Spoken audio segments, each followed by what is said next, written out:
อุปัฏสยสูตรพูดเรื่องพระมหากัสสปะถูกหมายนัดไปแสดงธรรมะในสำนักภิกษุณีสมัยที่อานนท์ได้นิมนต์ท่านเข้าไปเทศให้ภิกษุณีฟังท่านปฏิเสธความครั้งที่3ถูกเหนี่ยวรั้งจึงได้เข้าไปยังสำนักของภิกษุณีแล้วนั่งบนอาสนะที่เขาจัดไว้ดีจากนั้นภิกษุณีจำนวนมากได้เข้าไปหาท่านพระมหากัสสปะและก็ได้กราบท่านแล้วนั่งในที่สมควรคอยฟังธรรมขอถวายความนอบน้อมแด่พระรัตนตรัยมีพระพุทธเจ้าเป็นต้นขอถวายความเคารพพระมหาเถระพระเถรานุเถระเจ้าคณะพระสังฆาธิการทั่วโลกมีพระเดชพระคุณพระธรรมเสนาบดีเจ้าคณะภาค7วัดพระธาตุวสุเทพเป็นต้นและขออำนวยพรแด่ท่านผู้ฟังท่านผู้ชมสาธุชนพุทธบริษัททั้งหลายวันนี้รายการพระไตรปิฎกลอยฟ้าก็ลอยมาจากวัดพระธาตุดอยสุเทพเยอรมันเหมือนเดิมและเข้าสู่สถานีวิทยุ5สถานีเหมือนเดิมคือสถานีวิทยุพระพุทธศาสนาแห่งชาติและจริยธรรมวัดพระธาตุดอยสุเทพมีพ่อครูวันลบนามวงพรหมเป็นผู้อำนวยการอาจารย์พระมหาประสิทธิ์ประสาธิโกเป็นหัวหน้าสถานีและอาตมภาพพระครูปริยัติยานุศาสตร์เป็นผู้บรรยายเป็นประจำทุกวันเวลา 23-24 นาฬิกา2สถานีวิทยุเพื่อการศึกษาพระพุทธศาสนาและวัฒนธรรมวัดฝายหินตำบลสุเทพอำเภอเมืองจังหวัดเชียงใหม่มีท่านพระครูสมุวิศวัตวรกิจโจเจ้าอาวาสวัดฝายหินเป็นผู้อำนวยการ3สถานีวิทยุคลื่นสีขาวเพื่อชาวประชาวัดปากทางเจริญอำเภอดอยหล่อจังหวัดเชียงใหม่มีท่านพระครูอภิวัฒนวิกรมหลวงพ่อเจ้าคณะรองเจ้าคณะอำเภอดอยหล่อจังหวัดเชียงใหม่เป็นผู้อำนวยการนำออกอากาศเวลา 8-9 นาฬิกาทุกวัน4สถานีวิทยุชุมชนคณะสงฆ์อำเภอฝางวัดพระพุทธบาทอุดมหรือน้ำบ่อสาวาอำเภอฝางจังหวัดเชียงใหม่มีพระเดชพระคุณหลวงพ่อพระครูสุจิตตานุรักษ์เจ้าคณะอำเภอฝางเป็นผู้อำนวยการและสุดท้ายสถานีวิทยุมจร.วิทยาลัยสงฆ์นครลำปางมีอาจารย์จีรศักดิ์ปันลำเป็นผู้อำนวยการ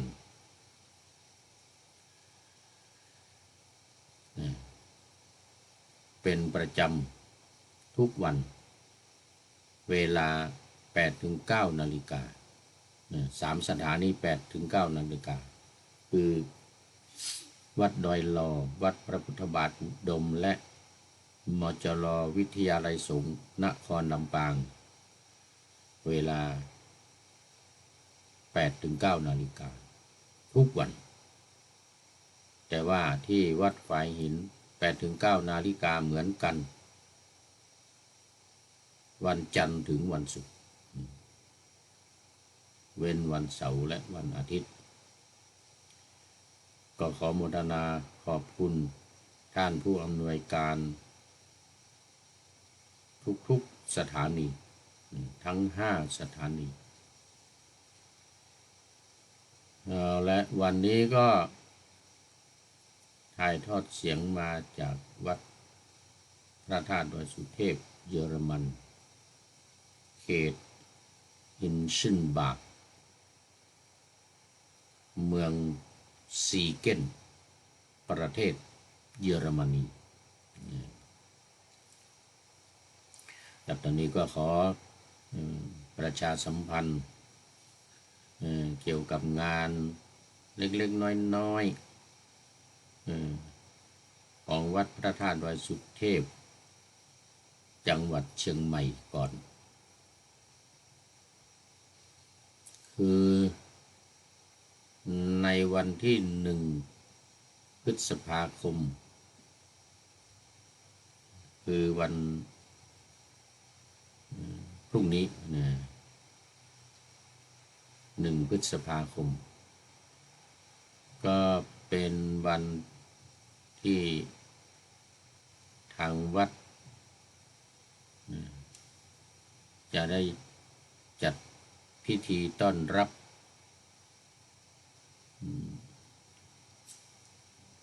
พระบัญชาสมเด็จพระสังฆราช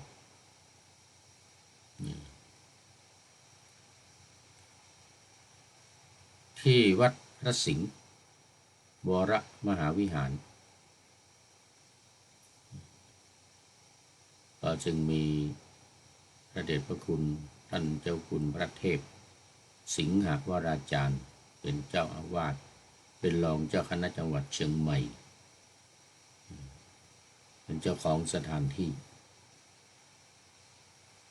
แล้วก็จะได้มีการมอบตราตั้งตำแหน่งต่างๆเช่นเจ้าอาวาสเจ้าคณะตำบลเจ้าคณะอำเภอหรือผู้ช่วยเจ้าอาวาสเจ้าคณะตำบลผู้ช่วยเจ้าคณะอำเภอบางทีก็มีรองจังหวัด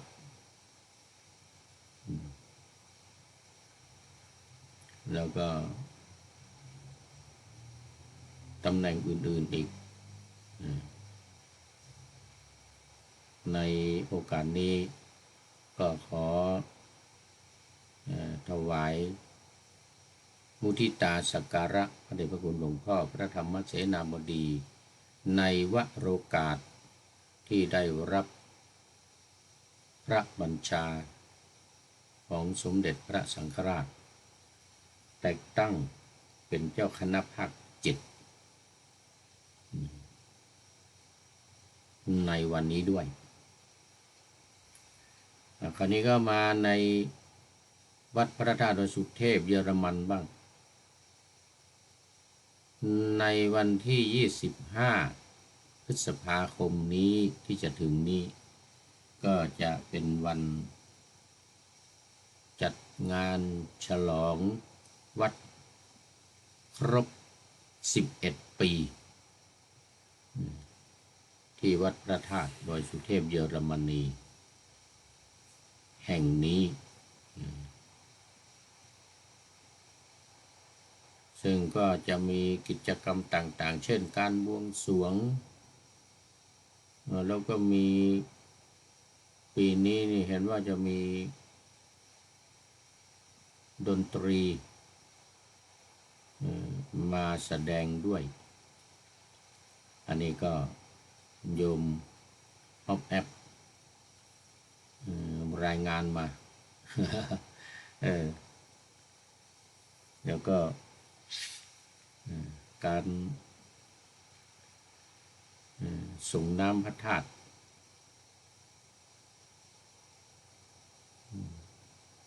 ทำบุญตักบาตรแล้วก็เป็นกิจกรรมประจำและมีการทอดถวายผ้าป่าสามัคคี เพื่อนำจตุปัจจัยอุดหนุนวัดพระธาตุดอยสุเทพเยอรมันแห่งนี้ตามโอกาสเดี๋ยวถือโอกาสนี้ประชาสัมพันธ์เชิญชวนญาติโยมทั้งหลายทั้งในเมืองไทยและในต่างประเทศโดยเฉพาะในเยอรมนีนี้ได้มาร่วมกิจกรรม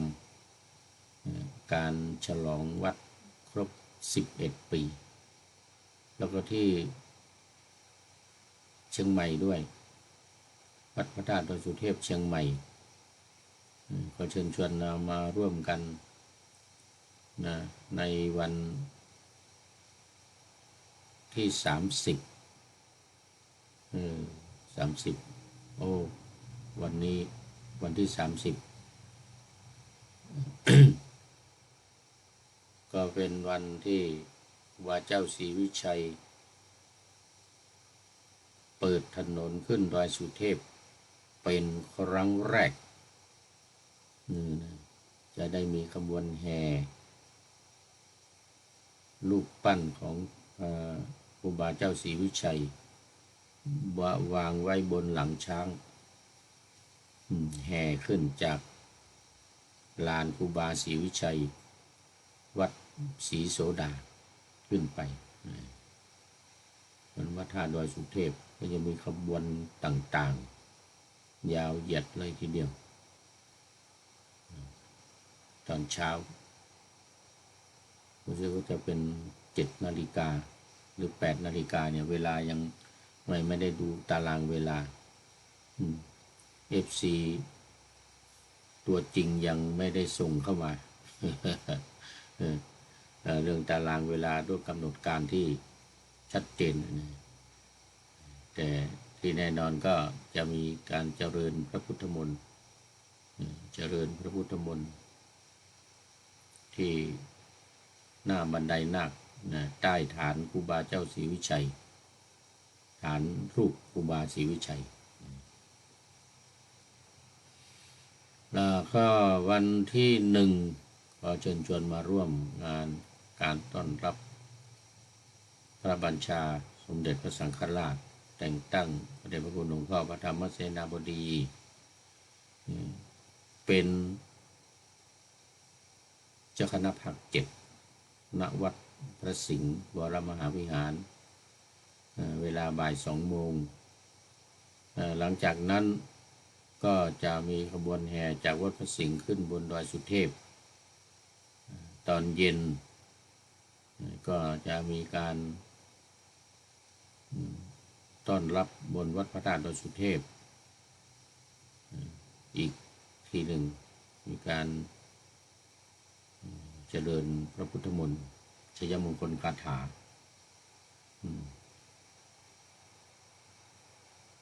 ที่บนวัดพระธาตุดอยสุเทพเชิญชวนทุกท่านมาร่วมตั้งแต่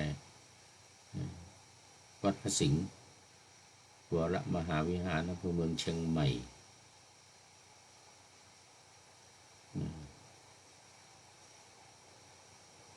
และบนวัดพระธาตุดอยสุเทพด้วยในวันเดียวกันแล้วก็วันที่4 พฤษภาถึงวันที่10 พฤษภาคม7 วันนี่นะก็จะมีการแสดงพระธรรมเทศนาทุกวันเวลา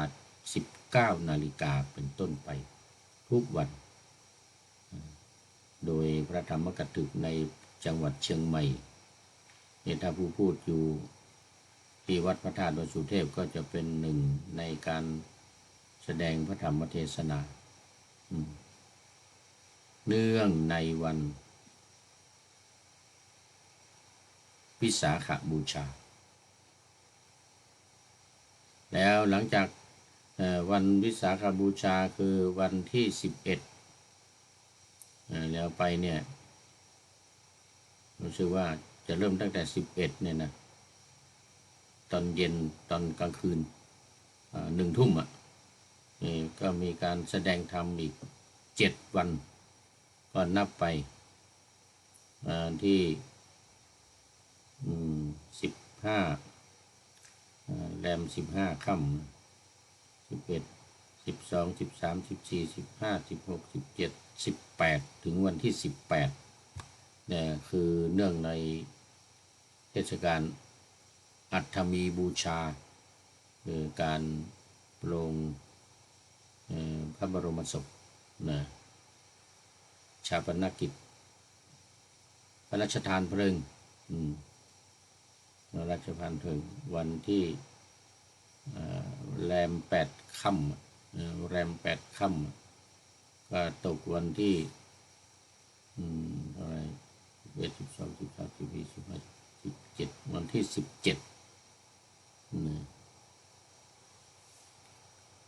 นั่นก็ทุกคืนมีแสดงพระธรรมเทศนาเนื่องในวันอัฐมีบูชาการประชุมพระเพลิงถวายพระเพลิงพระบาทสมพระบรมสารีริกบ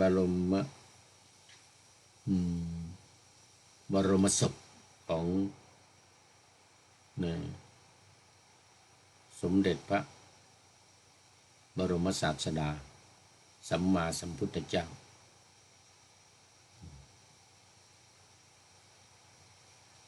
ซึ่งมีเวลาเดี๋ยวถึงวันนั้นมีเวลาช่วงวันที่16 17ก็จะได้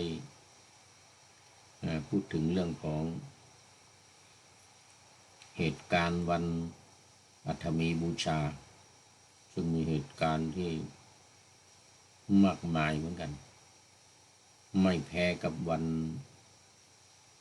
หรือเป็น2รองจากวันวิสาขบูชา น่าจะเป็น2รองจากวิสาขบูชาในวันอัฐมีบูชาก็จะได้มาเล่าสู่กันฟังนานๆทีปีหนึ่งครั้งหนึ่ง เล่าสู่กันฟังสำหรับตอนนี้ก็เข้ามาสู่เนื้อหาสาระของธรรมะในพระไตรปิฎกกันเลย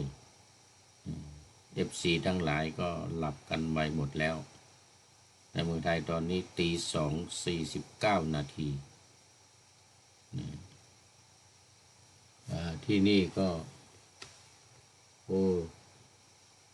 3:50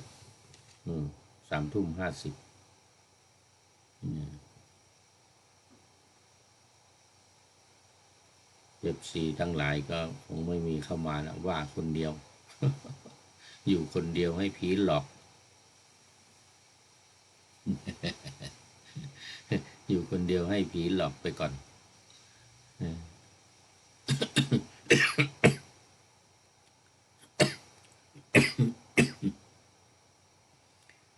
สำหรับเสียงก็อาจจะขาดหายบ้างเนื่องจากว่าในช่วงนี้ยุโรปหลายประเทศไฟดับแล้วก็เรื่องอินเทอร์เน็ตเรื่องอะไรทั้งหลายเนี่ยก็ใช้กันไม่ค่อยได้อันนี้ยังดีเปิดได้แต่เสียงอาจจะขาดหายบ้างไม่เสถียรทำให้อินเทอร์เน็ตไม่เสถียรหนัก3 ประเทศรู้สึกว่าจะมีแถวทางสเปนนี่ดับเป็น10 ชั่วโมงนู่นแต่ประเทศอื่นก็2 ชั่วโมง3 ชั่วโมงเอาแล้ววันนี้มาขึ้นสูตรใหม่เรียกว่าอุปัชฌยสูตรนี่ก็ว่าด้วยเรื่องของพระมหากัสสปะแสดงธรรมในสำนักภิกษุณีนี่ก็อุปัชฌยสูตรนี่ก็เป็นเรื่องที่ท่านพระอานนท์ไปขอนิมนต์พระมหากัสสปะไปแสดงธรรมให้ภิกษุณีฟังในสำนักภิกษุณีไป2 ครั้ง 3 ครั้ง รั้งที่สามจึงยอมไปนี่ก็ไม่ใช่ว่าอยากจะไปง่ายๆไม่อยากจะไปง่ายๆครั้งที่สามจึงไปพอไปแล้วแสดงธรรมแล้วก็มีเรื่องอีกงานลงงานงอกเขาเรียกว่าเป็นตำบลทัวลง ได้ตำบลทัวลงเพราะมันมีภิกษุณีรูปหนึ่งชื่อทุนละติดศักดิ์อันนี้ก็มาเดี๋ยวจะได้เดี๋ยวเล่าให้ฟังเดี๋ยวเล่าให้ฟังได้ลำดับตอนแรกไปก่อนดังที่ได้ปะหน้าธรรมาสไว้ อุปัฏสยสูตรพูดเรื่องพระมหากัสสปะถูกหมายนัดไปแสดงธรรมะในสำนักภิกษุณีสมัยที่อานนท์ได้นิมนต์ท่านเข้าไปเทศให้ภิกษุณีฟังท่านปฏิเสธความครั้งที่สามถูกเหนี่ยวรั้งจึงได้เข้าไปยังสำนักของภิกษุณีแล้วนั่งบนอาสนะณที่เขาจัดไว้ดีจากนั้นภิกษุณีจำนวนมากได้เข้าไปหาท่านพระมหากัสสปะและก็ได้กราบท่านแล้วนั่งในที่สมควรคอยฟังธรรมอันในเบื้องต้นแค่นี้ก่อนส่วนรายละเอียดนั้นก็อย่างว่าท่านพระมหากัสสปะพอเข้าไปแล้วก็ได้แสดงธรรมนะได้แสดงธรรมเรื่องนี้เกิดที่เขตกรุงสาวัตถีนะอารามของอนาถบิณฑิกเศรษฐีพระมหากัสสปะประทับอยู่ที่นั่นอยู่ที่นั่นขอไปพระมหากัสสปะอยู่ที่นั่นที่วัดสาวัตถีท่านพระอานนท์ก็ถือบาทจีวรครองอันตรวาสุกถือบาทพาดจีวรถือบาทพาดจีวรสังฆาติเข้าไปหาท่านพระมหากัสสปะถึงที่อยู่เลยทีเดียวขันแล้วก็ได้กล่าวกับท่านพระมหากัสสปะว่ามาเถิดท่านกัสสปะผู้เจริญเรา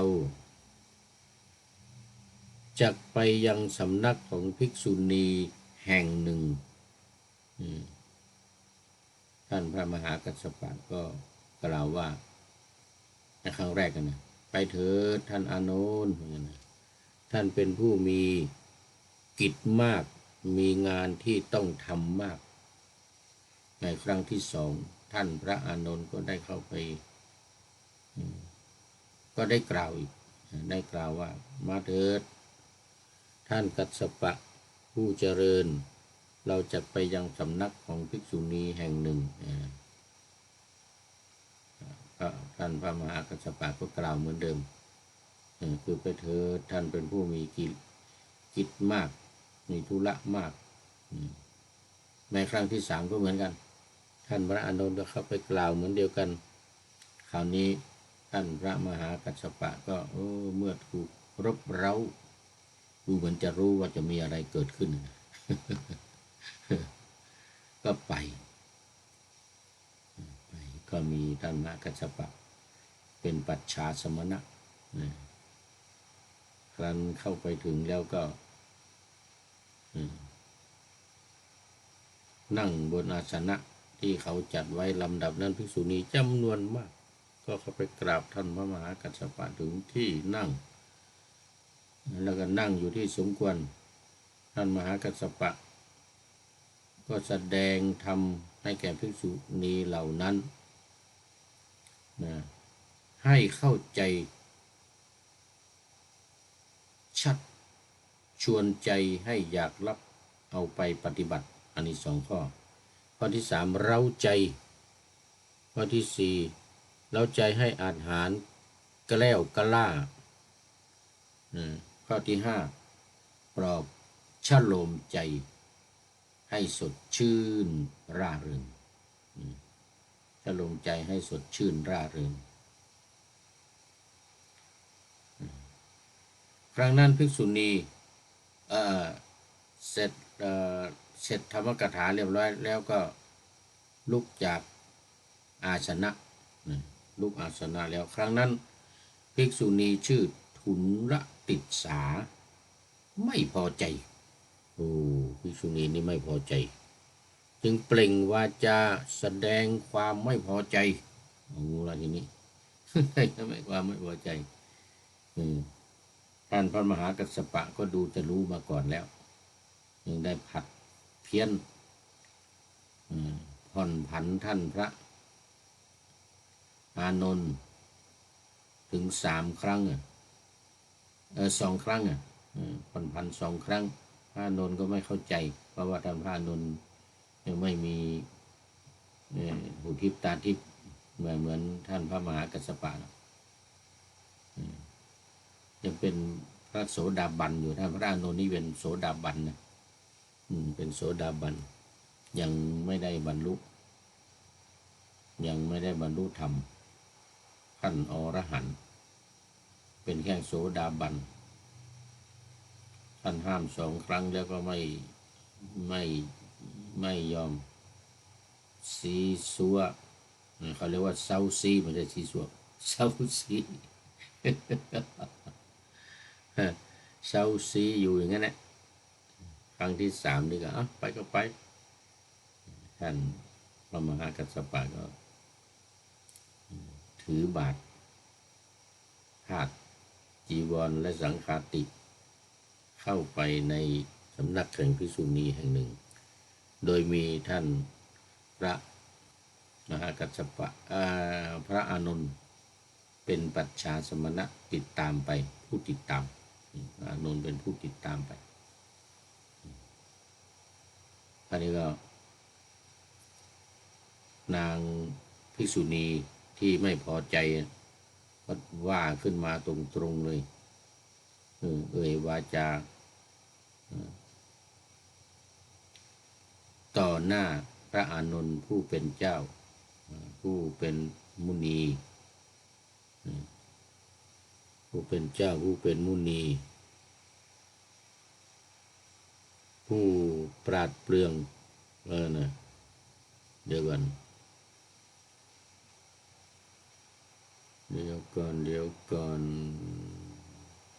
กล่าวต่อหน้าว่า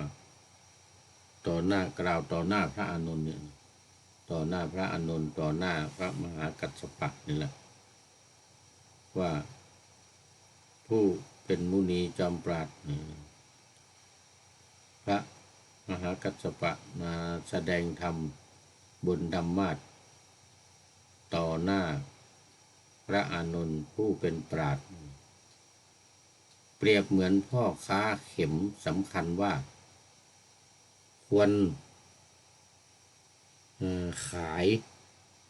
เข็มในสำนักของช่างเข็มผู้ชำนาญป่านนั้นเลยป่านนั้นเลยดูถูกพระมหากัสสปะขนาดหนักว่าพระมหากัสสปะเนี่ยเหมือนกับเปรียบเทียบนี่ครับบุลลี่บุลลี่พระมหากัสสปะไม่ใช่ธรรมดานะนี่ภิกษุณีนี่บุลลี่มหากัสสปะบอกว่าเหมือนกับพ่อค้าขายเข็มเนี่ยเอาเข็มไปขายให้กับเจ้าของผู้ชำนาญหมดนะหรือไม่ก็ลักษณะเป็นแบบว่าเอามะพร้าวไปขายสวนให้กับเจ้าของเขาขอต้อนรับคุณโยมฝนศรีลากราบสาธุเจ้ายังไม่นะคงกำลังตื่นขึ้นมากำลังตื่นขึ้นมาทางแม่แจ่มเป็นยังไงเนาะแม่แจ่มตื่นขึ้นมาแล้วก็หลับต่อก็ได้เด้อมันดึกมันดึกแล้วตอนนี้นึกว่าไม่มีใครเข้ามาแล้วนั่งผีหลอกอยู่นี่ นั่งผีหลอกอยู่คนเดียวย่อมฝนเอาโมทนาเป็นอย่างยิ่งว่าเหมือนกับเอามะพร้าวมาขายสวนให้เจ้าของผู้ชำนาญเหมือนกันนะมะพร้าวมาขายสวนของเจ้าของสวนแต่นี่บอกว่าเหมือนพ่อค้าเข็มเอาเข็มไปขายในสำนักของเจ้าของผู้มีเข็มผู้ชำนาญในการตีในการตีเข็มเนี่ยนะ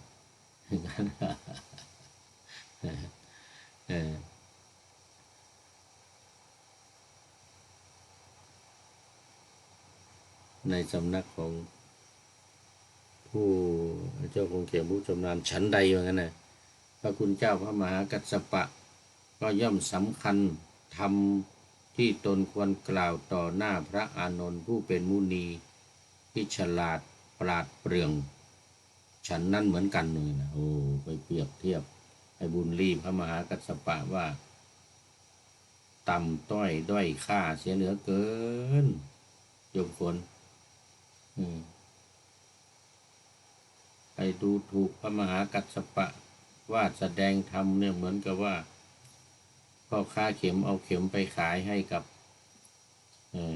เจ้าของร้านผู้ชำนาญเหมือนกันนะสำคัญข้อความที่ตนกล่าวเนี่ยนะต่อหน้าพระอานนท์ผู้ปราดเปรื่องฉันนั้นเหมือนกันเหมือนกันนะท่านพระมหากัสสปะได้ยินภิกษุณีนั้นกล่าวก็จึงไ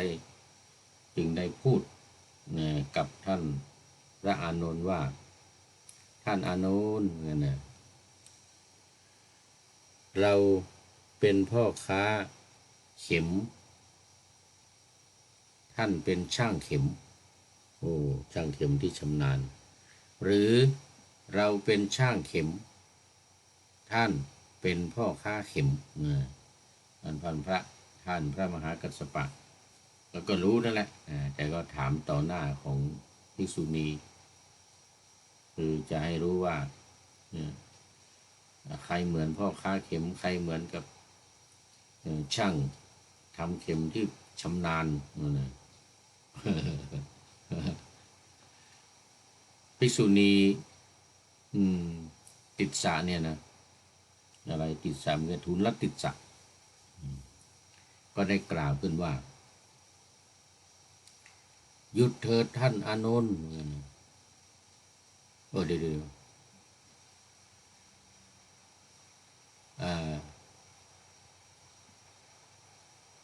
เราเป็นช่างเข็ม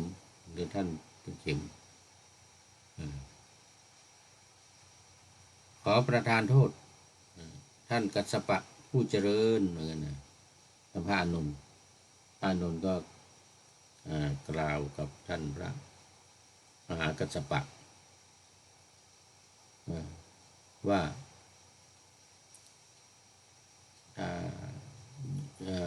ท่านผู้เจริญหมู่ท่านอย่าด่วนสรุปเกินไปนักภิกษุณีขออภัยภิกษุณีกล่าวว่ากล่าวกับท่านพระมหากัสสปะกล่าวต่อหน้านั่นแหละกล่าวต่อหน้าหยุดเถิดท่านอานนท์หมู่ท่านอย่าด่วนสรุปเกินไปเหมือนกันคือจะว่ามหากัสสปะนั่นแหละแต่ก็พูดกับท่านอานนท์ท่านอานนท์ท่านจะเข้าใจความนั้นอย่างไรท่านถูกนำเข้าไปเปรียบในหมู่ท่านถูกนำเข้าไปเปรียบเทียบในหมู่ภิกษุเฉพาะพระพักตร์พระผู้มีพระภาค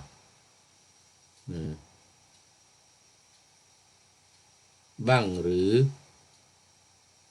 ว่าภิกษุทั้งหลายเราสงัดจากกามและจากอกุศลธรรมทั้งหลายแล้วบรรลุปฐมฌานมีปีติและความสุขอันเกิดจาก มีจิตสงบอันเกิดจากวิเวกและอกุศลธรรมทั้งหลายอยู่เข้าปฐมฌาน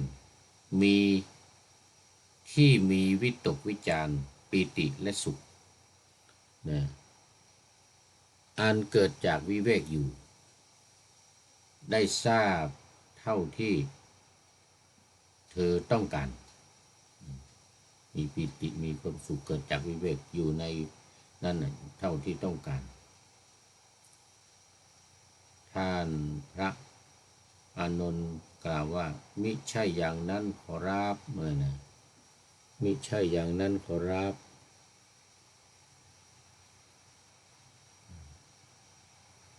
ท่านพระมหากัสสปะก็ได้กล่าวอีกว่าท่านผู้มีอายุ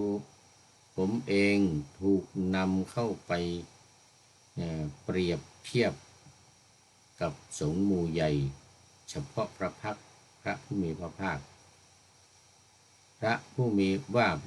ภาคภิกษุทั้งหลายเราสงัดจากกามและจากอกุศลธรรมทั้งหลายบรรลุปฐมฌาน มีวิตกวิจารปิติสุขอันเกิดจากวิเวกอยู่ได้ตราบเท่าที่เราต้องการแม้กัสสปะก็สงัดจากกามและจากอกุศลธรรมบรรลุปฐมฌานมีวิตกวิจารและปีติอยู่ได้ตราบเท่าที่เธอต้องการคืออันนี้ท่านอันนี้พระพุทธเจ้าตรัสต่อหน้าพระมหากัสสปะอันนี้ในสูตรก่อนเป็นอย่างนี้ในสูตรก่อนที่ผ่านมาชานาพิญญสูตรในชานาพิญญสูตรที่ผ่านมา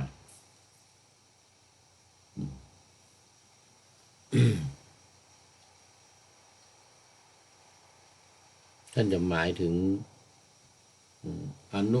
ปุพพวิหารสมาบัติ9อนุปุพพวิหารสมาบัติ9นี่ก็คือฌาน8บวกด้วย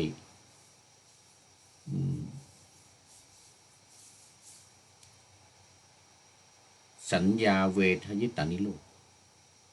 เราก็เรียกว่าสมาบัติ9อนุปุพพสมาบัติ9และอภิญญา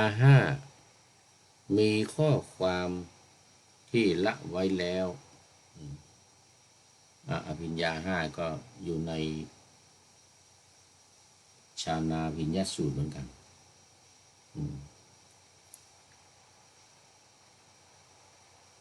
ภิกษุ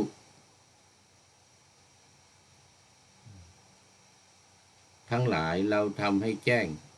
เจโตวิมุตติปัญญาวิมุตติ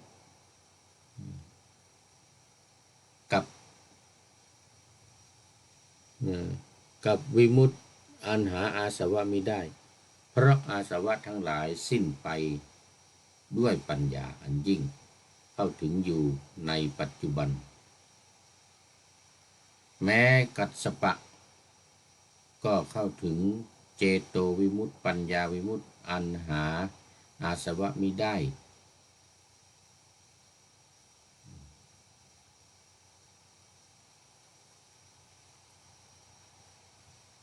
เพราะอาสวะทั้งหลายสิ้นไปด้วยปัญญาอันยิ่งของตนฉันนั้นเหมือนกันนี่พระพุทธเจ้าตรัส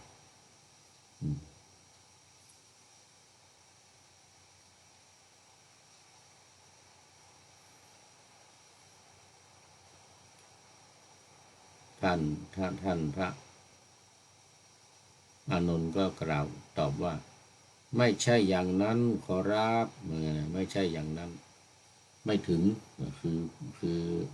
อานนท์เนี่ยคือกับผมเนี่ยไม่ถึงขนาดนั้นไม่ถึงขนาดที่พระพุทธองค์จะทรงยกย่องท่านอาจารย์พระมหากัสสปะ ว่าต่อหน้าภิกษุณีชื่อทุลติสาทุลติสาท่านผู้มีอายุท่านพระมหากัสสปะกล่าวอีกว่าท่านผู้มีอายุผมเองถูกนำเข้าไปเปรียบในหมู่ภิกษุเฉพาะพระพักตร์พระผู้มีพระภาคว่าภิกษุทั้งหลายเราทำให้แจ้งเจโตวิมุตติปัญญาวิมุตติอันหาอาสวะมิได้เพราะอาสวะทั้งหลายสิ้นไป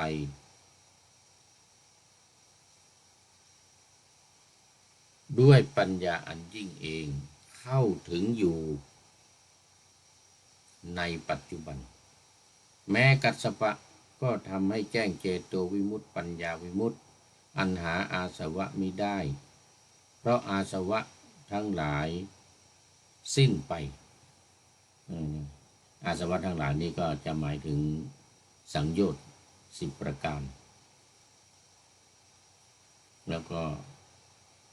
กิเลส3 อย่างคือราคะโทสะโมหะไม่มีอยู่แล้วสิ้นไป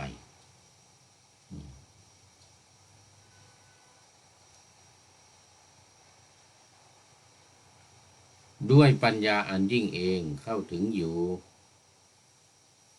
ท่านผู้มีอายุผู้ใดสำคัญผมว่าควร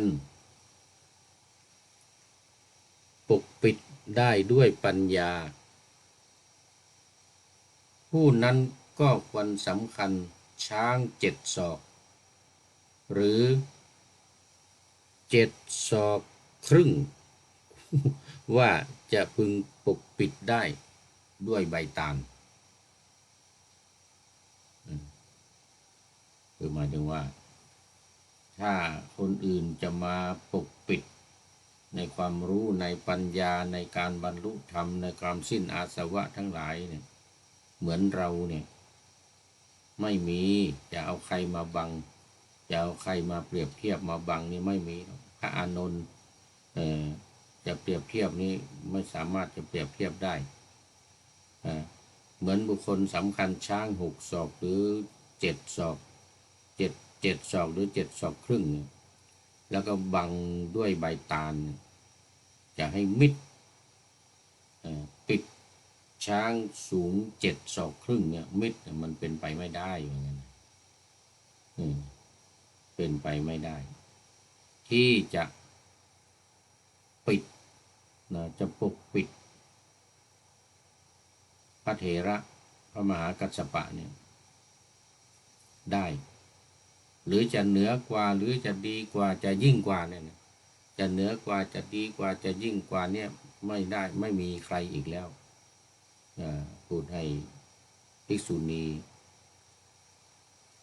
พูดให้ภิกษุณีฟังเหมือนกับเอาใบตาลว่าหนักเหมือนกันภิกษุณีนี่ก็นั่งหน้าง่อมอะไรนี่นั่งหน้าง่อมเขินอายนั่งหน้าง่อมเขินอายว่าโอ้ให้เราไปว่าไปบูลลี่พระมหากัสสปะนี่ไม่ได้เลยพระมหากัสสปะเนี่ยพุทธเจ้าได้ยังไงบรรลุยังไงได้ฌาน8ได้ฌานปุพพวิหาร9คือมรรค4ผล4นิพพาน1นี่นะหรือโลกุตตรธรรม9นี่ก็เลยปุพพวิหารและธรรมเหมือนกับพระมหากัสสปะนี่หาไม่ได้อีกแล้วกันนะเหมือนว่ามหากัสสปะเนี่ยหาไม่ได้อีกแล้วภิกษุณีก็ได้ยินได้ฟังแล้วก็โอ้เนี่ยเรานี่มีความผิดแล้วขอโทษพระเถระใหญ่เลยขอโทษพระเถระใหญ่เลยบอกว่าดิฉันนี่เข้าใจผิดคิดว่าท่านพระอานนท์เนี่ยเหนือกว่า เป็นมุนีเป็นนักปราชญ์ ที่ไหนได้พระมหากัสสปะนี่เหนือกว่าพระอานนท์โอ้ยังเทียบกันไม่ติดเลยเหนือกว่าพระอานนท์นี่ยังเทียบกันไม่ติดเลย คิดผิดเข้าใจผิดก็เลยขอโทษขอโทษพระเถระพระมหากัสสปะเรื่องของอุปัชฌยสูตรนี่ก็จบโยมฝนศิลาโยมฝนศิลาเข้ามายังพอมีเวลาเหลืออยู่อีกเล็กน้อยเหลือเวลาอยู่อีกเล็กน้อยเพราะฉะนั้นสรุปในเนื้อหาสาระของอุปัชฌยสูตรนี้ก็คือว่าตั้งแต่แรกแล้วท่านพระมหากัสสปะไม่อยากไปบอกพระอานนท์ไปเถอะถึง3 ครั้งครั้งที่ 3นี้ก็เลยทนรบเราไม่ได้ก็เลยไปก็คงรู้แล้วรู้มันด้วยญาณแล้วว่าจะมีภิกษุมีที่ไม่เชื่อไม่พอใจแต่ก็ยอมไปเพื่อที่ว่าจะแสดงให้ภิกษุณีเห็นว่าที่เข้าใจผิดนั่นนะเข้าใจผิดคิดผิดนั่นนะอย่าได้ทำอีกนะในครั้งต่อไปนี่นะ ไปเปรียบเทียบเหมือนกับพ่อค้าเข็มเอาเข็มไปขายให้ช่างเข็มที่ชำนาญเหมือนกันนะที่ท่านพระมหากัสสปะแสดงธรรมต่อหน้าพระอานนท์เนี่ย ก็เลยถามกันไปถามกันมาแสดงธรรมไปในตัวให้ฟังว่าพระมหากัสสปะเนี่ยระดับไหนแล้วพระอานนท์ระดับไหน ดู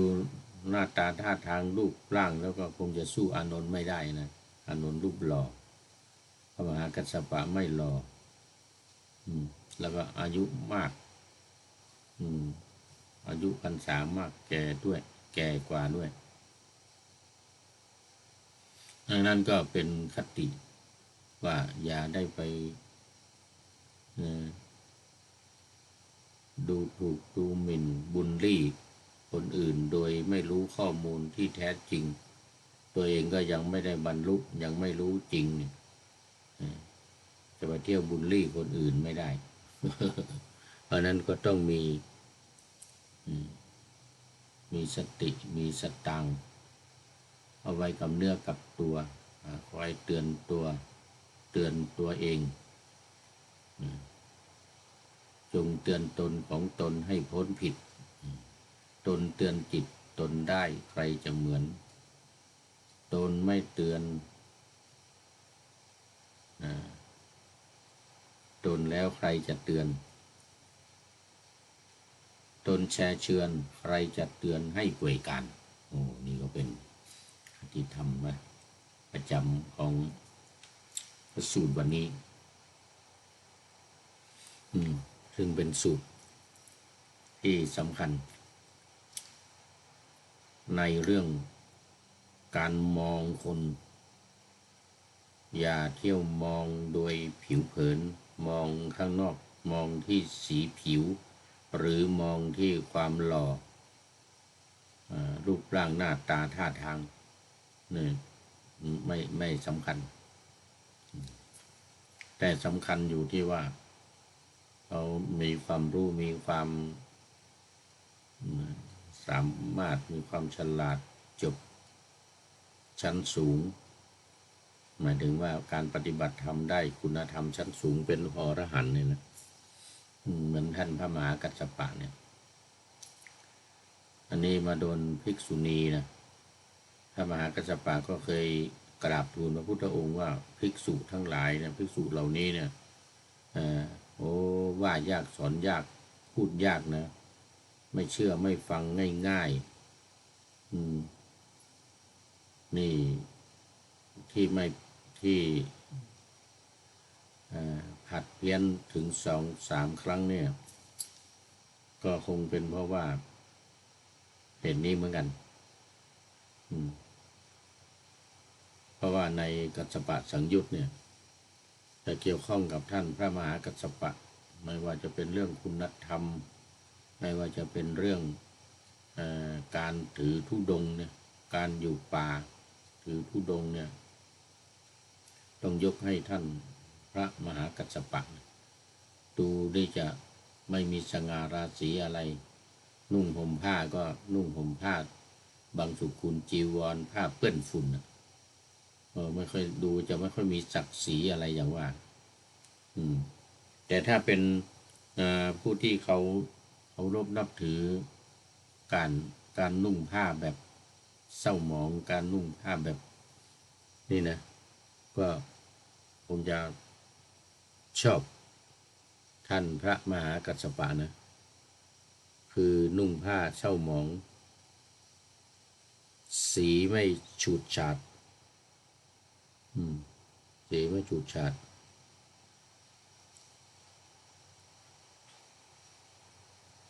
แล้วก็อยู่ป่าเป็นวัดเที่ยวบิณฑบาตเป็นวัดนะดูแล้วก็จะดูจะซอมซ่อดูจะซอมซ่อเหงาหงอยไม่ค่อยกระปรี้กระเปร่าประกอบด้วยรูปร่างหน้าตาไม่หล่อเหลาเอาการเหมือนพระอานนท์อีก ท่านพระอานนท์นี่ก็มีผู้หญิงติดเยอะนะจนเข้ามาบวชคนหนึ่งเข้ามาบวชว่าชอบใจรักพระอานนท์พระอานนท์ก็ถามว่าตรงไหนเธอชอบอะไรชอบตรงไหนนะชอบตาหรือชอบคิ้วเหรอชอบใบหน้านี่เหรอปากเหรอฟันเหรอตรงไหนอ่ะที่ว่าชอบนะมันมีแต่ขี้ทั้งนั้นนะเนี่ยนะนี่เรื่องว่าเนี่ย พระอานนท์ว่าให้ภิกษุณีรูปหนึ่งตั้งแต่ก่อนบวชแล้วชอบพระอานนท์ก่อนตั้งแต่ก่อนบวชพระอานนท์ไปขอน้ำดื่มภิกษุณีนี่ก็เอาน้ำถวายพระอานนท์ตอนแรกก็ว่าโอ้ดิฉันเนี่ยเป็นคนชั้นต่ำนะศักดิ์ศรีไม่เท่าพระพุทธเจ้านะไม่เท่าพระอานนท์นะพระอานนท์นี่เป็นพราหมณ์ชั้นสูงเหมือนกันนะพระอานนท์บอกว่าเราทิ้งหมดแล้วในเรื่องวรรณะทั้งหลายเนี่ยกษัตริย์พราหมณ์แพทย์สูตรเนี่ยนะเราไม่มีวรรณะแล้วคือตักน้ำมาถวายได้ไม่มีปัญหาเหมือนกันนะถ้าเป็นพวกพราหมณ์นี่ไม่ได้นะพวกชั้นต่ำนี่คนละชั้นคนละระดับกันเนี่ยคนละวรรณะกันเนี่ยนะจะไปอยู่ใกล้ก็ยังไม่ได้นะเดินผ่านก็ไปเหยียบเงาก็ไม่ได้นะไม่ได้นะโดนตีไล่นะนางนี่ก็ไม่กล้าที่จะถวายจะเข้าใกล้พระอานนท์จริงก็ชอบอยู่ละพอพระอานนท์ให้ทางบอกว่าไม่ถือชั้นวรรณะแล้วบวชแล้วนี่เป็นสมณะไม่ถือชั้นวรรณะอะไรเธอมาถวายได้เข้ามาใกล้ได้เหมือนกันไม่ไล่ไม่ตีหรอกไม่เหมือนพราหมณ์ทั้งหลายอย่างนั้นที่เขายังถือวรรณะอยู่นางก็จึงตักน้ำในบ่อเนี่ยถวายพระอานนท์คือรับบาตรจากพระอานนท์มาใส่น้ำเต็มบาตรว่าน้ำถวายพระอานนท์โอ้ชอบใจใหญ่เลยวันหลังมาก็ตามเข้าไปบวช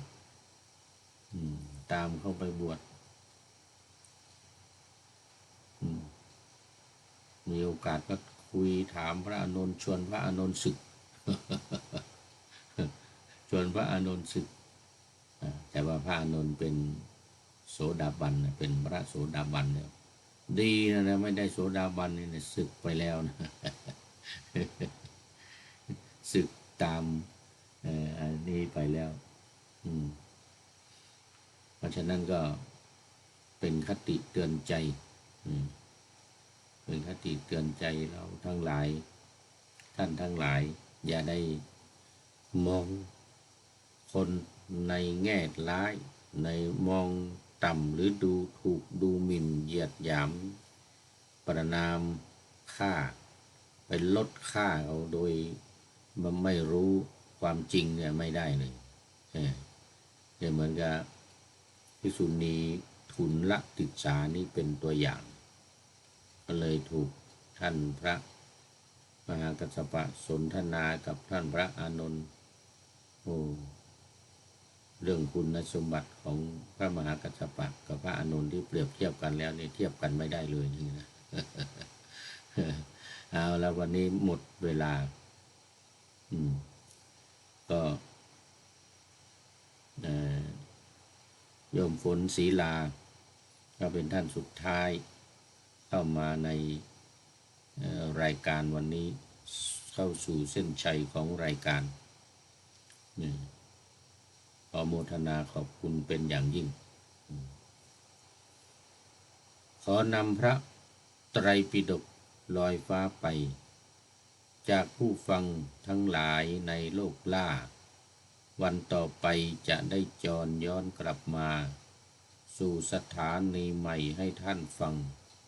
อย่าลืมเปิดวิทยุหรือเครื่องรับโทรศัพท์โมบายคอมพิวเตอร์ผัง YouTube เฟซเพจไลน์ให้ดังๆเพื่อชมฟังรายการวันต่อไปขอทุกท่าน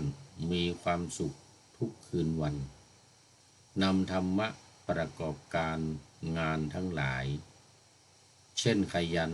ทำงานทางวาจากายใจขวนขวายกิจการงานนานาบำเพ็ญสาธารณประโยชน์เว้นสิ่งที่มีโทษโหดเยี่ยงสาประกอบแต่กรรมดีมีราคาแสวงหาเงินทองครองใจคนเสียสละพระทรัพย์นับมากน้อยไม่ให้ล้านก็ให้ร้อยไม่ด้อยผลเอื้อคนรวยช่วยคนยากฝากคนจนให้ทุกคนเท่ากันมาตรฐานเดียวขอเจริญพร